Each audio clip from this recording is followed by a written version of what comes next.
Heading over to Reddit now. I am a presidential candidate, Andrew Yang. Ask me anything. I will be answering questions all day today, October 18th. Have a question? Ask me now. #AskAndrew. Will you subscribe? Will you please do your own preview of a PowerPoint State of the Nation presentation at some point in the Democratic primary?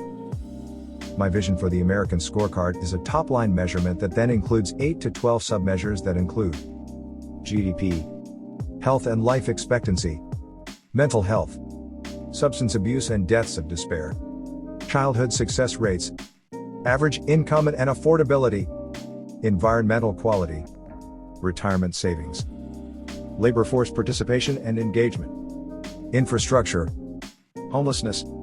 It would take some getting used to for Americans, but a lot of it is establishing baselines and then directionality and improvement. Most Americans don't realize that our GDP is up to $20 trillion plus. They just have a sense of whether it's getting better or worse. The same would be true of the scorecard. A lot of it is channeling energy toward moving us in the right directions. GDP, headline unemployment, and stock market prices are increasingly terrible and counterproductive measurements. The sooner we move on from them, the better. How are real estate sales affected by your proposed VAT? VAT stands for value-added tax, where a tax is added to a product at every point on the supply chain where value is added. Although many industrialized countries have value-added taxation, the U.S. is not one of them. For more information, please visit Investopedia.com. Traditionally, residential real estate is exempted from it. Commercial real estate is also exempt if long-term. I like to follow what other countries have done successfully when appropriate. Will the freedom dividend be tied to inflation, or would it be left up to Congress to increase it? Tied to Consumer Price Index annually. The Consumer Price Index, or CPI, measures the average change in prices over time that consumers pay for a basket of goods and services. For more information, please search CPI on Investopedia.com. Hi Andrew, thanks for taking our questions. While Asian Americans are the fastest growing and fourth largest racial group today, voting turnout continues to trend at a historically low rate. How do you plan to engage with and mobilize the Asian American electorate without resorting to identity politics? I'm excited to say that I think this is happening organically. But I am very happy to spend time with people in the Asian American community because I think activating our community politically is very important for the country and can be one of the positive impacts of my campaign. Would you please consider doing another Joe Rogan Experience appearance, but this time with Elon Musk? Your appearance got something like 4 million plus views, while Elon's got 26 million. The publicity would be huge. Dual appearance, I like it. Elon might have to smoke crack this time if he wants to break 26 million. Hey Andrew. What is your favorite national park? What is your plan for public land and the National Park Services? Visited Yosemite and was blown away. Need to protect and preserve national parks and public lands. It's one of the only things that we can promise our young people we've handed to them in the right way. I would expand the U.S. Forest Service because we need to do a much better job tending our forests in the era of climate change so they don't become tinderboxes. Not quite your question, but related. As a Forest Service employee, I wish you would say this publicly at some point. We know what we need to do, but we are annually being asked to do more with less. Defunding has turned us into a reactive organization when we need to be a proactive one. Can you give us any information on how you plan to move up in the polls or any of your strategy? We're dying to know how you're gonna win. We are going to do more of what has been working, some of the basic blocking and tackling, and then some fun unprecedented stuff. Can't spill the beans entirely here, but we see the path and are going for it. Thanks to our supporters, we have real resources to work with, and I believe we will make more out of what we have than other campaigns. Question: what do you say to people that agree with your policies and philosophy but think a vote for you would ultimately benefit the Republicans due to you not having enough support to take down Trump? It's the primary. Throwing energy behind me will only help. I'm one of only 2 candidates in the field that 10% or more of Trump voters say they would support in the general, which gives me a better chance to beat Trump in the general than just about any other candidate, and I'm beating him in head-to-head matchups by 8 points in swing states. if you're looking to ensure Trump's defeat on the best bet or one of the best bets. Yang has insane conservative and independent support. It'll become obvious as Yang gets more coverage, but it's very exciting to watch. My theory is the way he structures his arguments. Normal liberal problem solving is empathy based. Identify a problem because you empathize with someone who's suffering. Black Lives Matter? Empathize with the person who's going to be shot. LGBTQ rights? Empathize with the person who's afraid to be themselves. Climate change? Empathize with the future generations. Conservative problem solving usually correlates with being in control, or distrusting institutions. Higher taxes? The government will waste the money, I'd rather spend it myself. Gun control? We need to trust the law of the Constitution, and I don't trust the government. Even religion probably has to do with taking control over the uncertainty of death. So when you get to Medicare, the typical liberal argument is to empathize with the people who go bankrupt from medical bills. When Yang was interviewed by Ben Shapiro, he makes a different argument. He sees government-funded Medicare as something that will give people freedoms, conservative problem solving. It gives the freedom to leave your job or to move because most people are reluctant to leave their insurance. It also gives more power to entrepreneurs if they don't have to insure their workers. It would boost small business and grow the GDP significantly. It's a theme that runs through most of his policies, a conclusion that fits liberal ideologies, but with reasoning that fits conservative ideologies. It's pretty awesome. Hey Chief, thank you so much for answering these questions. My question is regarding a topic that has been causing me more and more anxiety lately. The rampant human rights abuses of China. I know you've mentioned you want to work with them. But as we've known for over a decade and as the UN Tribunal recently reported, China is holding millions of religious prisoners, Falun Gong and Uyghur Muslims, captive in concentration camps and murdering them on demand to harvest their organs for profit. This is genocide. It is no exaggeration to compare their actions to those of the Nazis. Meanwhile, the US has normal relations with them and they profit greatly off of access to our markets. I can't help but feel as an American that I'm tacitly supporting a genocide, and I'm disgusted.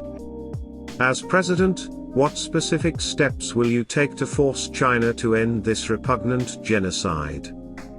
Edit. While I really appreciated the answer, and I'm thrilled to have directly communicated with a politician I greatly admire and who I will definitely be voting for, I wish that it had included an unequivocal declaration that China is committing genocide and we intend to stop it. Having researched the Rwandan genocide, it was painful to see US officials dance around that incredibly powerful word. Please Chief, put your foot down here and use the word that correctly describes their action. Millions of people in China are currently imprisoned without light, without hope. They need America to be the shining city on the hill that it was born to be. China has two main priorities: maintaining robust economic growth and maintaining social/political order. The only way to influence their policies is to speak to one of these goals. The United States has a key role in maintaining China's economic growth.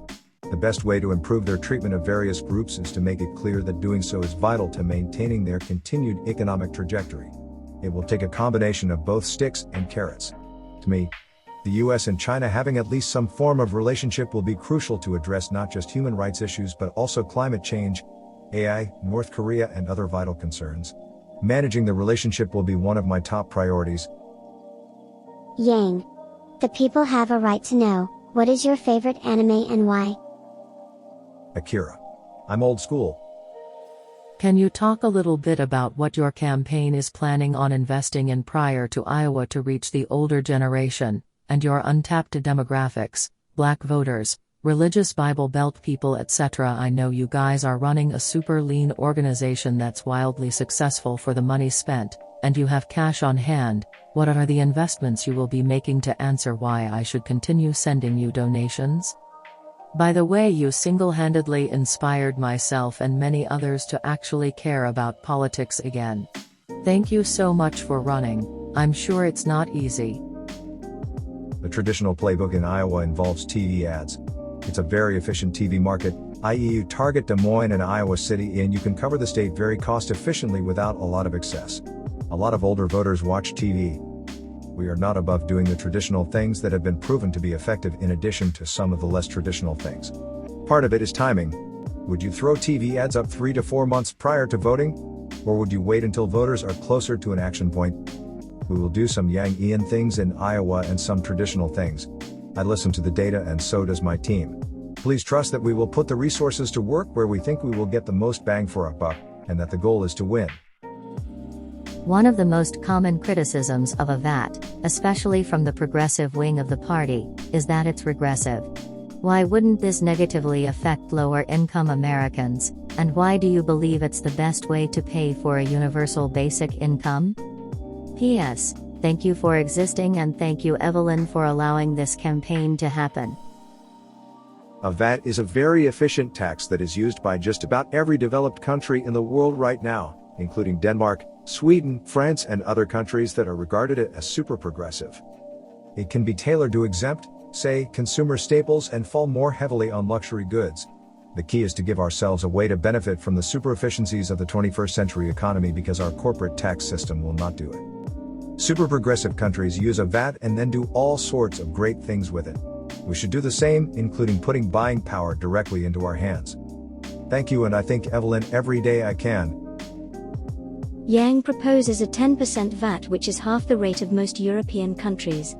A VAT is great because it's really hard for companies to gain. If you're doing business in the US, you're paying the VAT.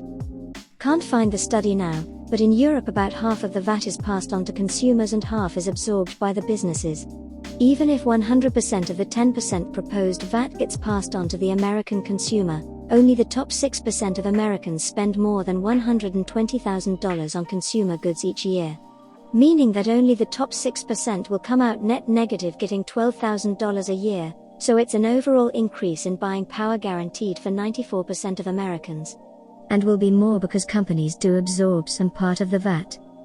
Much more info in this analysis by a universal basic income expert not affiliated with the campaign. When you become president, what do you do if Congress, Mitch McConnell, or whoever tries to completely stonewall the freedom dividend? When you imagine me winning in 2021, think about it. I will have won on the freedom dividend. Democrats will be exultant to have beaten Donald Trump. They will be looking to get money to families to make us stronger and healthier. But the kicker is that Republicans, conservatives, and libertarians don't hate the dividend. Alaska is a deep red state and their dividend was passed by a Republican governor. Conservatives don't dislike greater individual freedom and autonomy. Republicans will see that it benefits rural areas and red states on the interior disproportionately, places that have gotten bombed out by automation. Can you imagine their offices and phone lines? Plus, we don't need 65% of Congress. We just need a majority. Cash is hard to demonize. The freedom dividend will be very hard to stop after I win. Your tweet about 15-hour work weeks really resonated with me. We work too hard for too little and the profits go to the top. In a Yang administration, will there be top-down pressure on companies to move in this direction? Or will the freedom dividend be enough to empower people to improve their situation?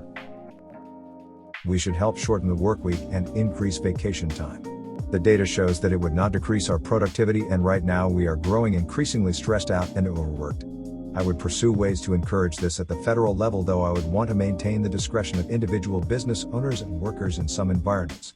Basically, I think different people and different organizations have different needs. A startup is a very different workplace than a mature company or a government agency. It's not one size fits all.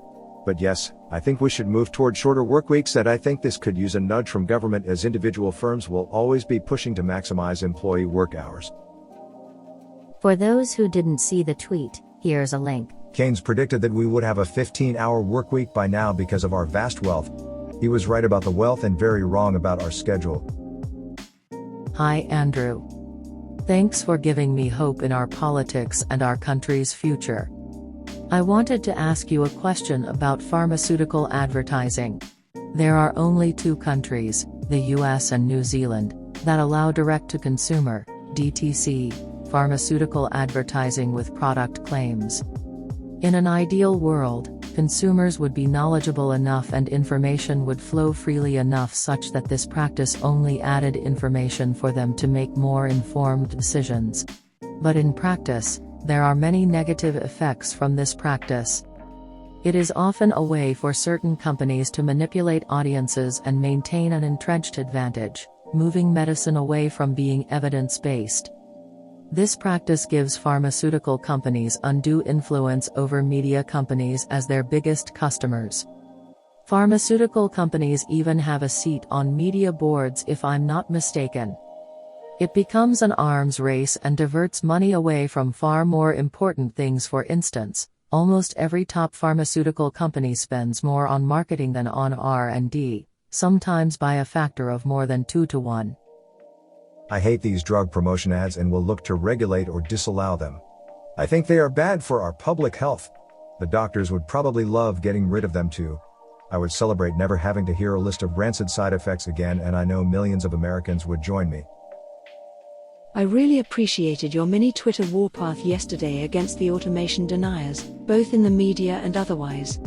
Can we expect this more aggressive version of you to be out there more ardently defending against the rampant misinformation campaigns against you from now on?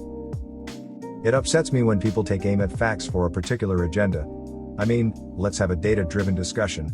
The intellectual laziness in certain quarters has been deeply disappointing. There are times when I'll ignore it and times when I'll call it out. I'm confident that our message is getting out independently, and thank everyone who has been making that happen day in and day out. I think this thread is what you're talking about.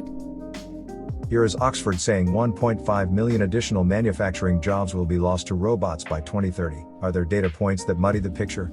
Yes. But it is indisputable that 4 to 5 million manufacturing jobs have been lost in the US since 2000, largely in Ohio, Pennsylvania, Michigan, Wisconsin, and Iowa, and that a lot of that has been due to automation, technology, and machines. Start there. What has blown me away is how lazily dubious some journalists and pundits are. Dig into the data and make a balanced determination. Don't dismiss it because you wish it weren't true and you prefer another story. I honestly approached the data interested in what I'd find. It painted a pretty clear picture to me. I didn't have an agenda. I wish our labor market were more dynamic and that the adjustments were happening. But they aren't. By the numbers. I also approached the problem having spent 7 years working with hundreds of entrepreneurs in Cleveland, Detroit, St. Louis, Baltimore, Birmingham, New Orleans, and other communities around the country. I saw what was happening. The data bore out my experiences. I wrote a book that presents the data. If you enjoyed this video, come back tomorrow and the next day for more Reddit surfing. Like, subscribe, and leave a comment so we can make your experience more enjoyable. Go out and vote, and happy surfing.